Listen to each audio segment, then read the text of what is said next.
In 1668, French merchant Jean-Baptiste Taverny traveled to India and purchased a stone of impossible blue from a dealer in the Golconda mines. The diamond was flawless, immense, and said to have been stolen from the eye of a Hindu statue. Taverny brought it home to Paris. From that moment, death followed the stone. His fortune collapsed within years.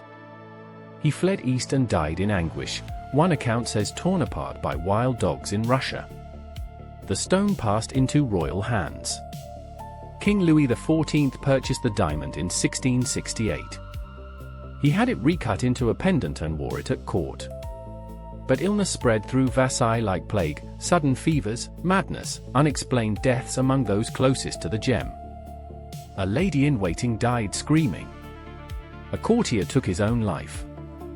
Louis himself suffered gangrene and died in agony. His son inherited the stone. His son died of smallpox at 32. The diamond remained in the royal treasury, untouched but never forgotten. When the French Revolution came, the crown jewels were seized. The diamond vanished from record for 20 years. It reappeared in London in 1812, recut and smaller, its original form destroyed. A jeweler named Daniel Eliasson offered it for sale. He died bankrupt. The next owner, King George IV, died heavily in debt despite his vast wealth.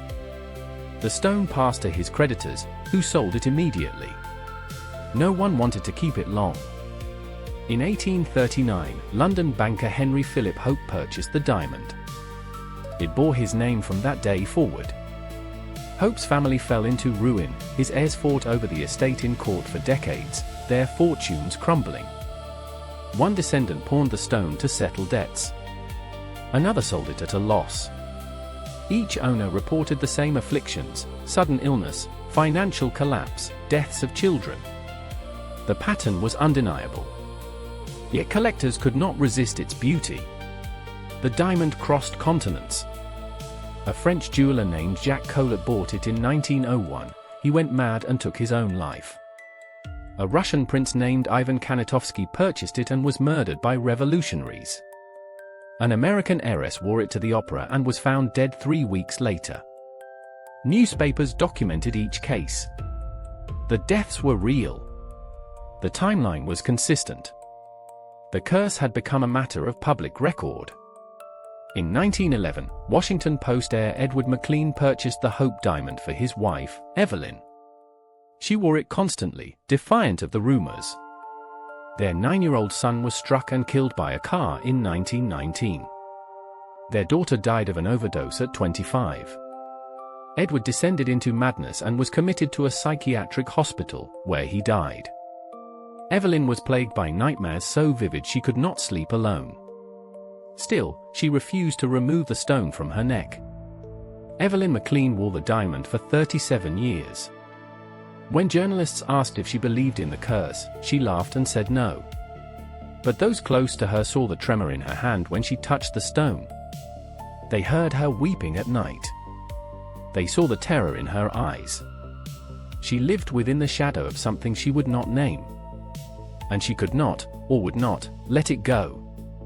Evalyn McLean died in 1947. Her estate donated the Hope diamond to the Smithsonian Institution in 1958. The postal worker who delivered it suffered a crushed leg in an accident and later a severe head injury. The courier who transported it had a heart attack. Even behind museum glass, the stone's shadow persisted. Scientists catalogued it, studied it, placed it on permanent display. It has remained there ever since, untouched by human hands. Geologists have analyzed the Hope diamond's crystalline structure. Chemists have tested its composition. They have found nothing unusual, nothing that explains the deaths, the madness, the ruin that followed it across 5 centuries. The curse remains unexplained. The pattern remains unbroken. The diamond still gleams in its case at the Smithsonian, beautiful and terrible. And no one dares hold it for long. What you have witnessed is not legend, but documented history, 5 centuries of verified tragedy tied to a single stone. The Hope diamond carries the names of its victims, and carries them still. Do you believe what you just witnessed? If not, tell us why in the comments below. And if this story sent a chill through you, like and subscribe to WT Historical. There are darker mysteries still to come.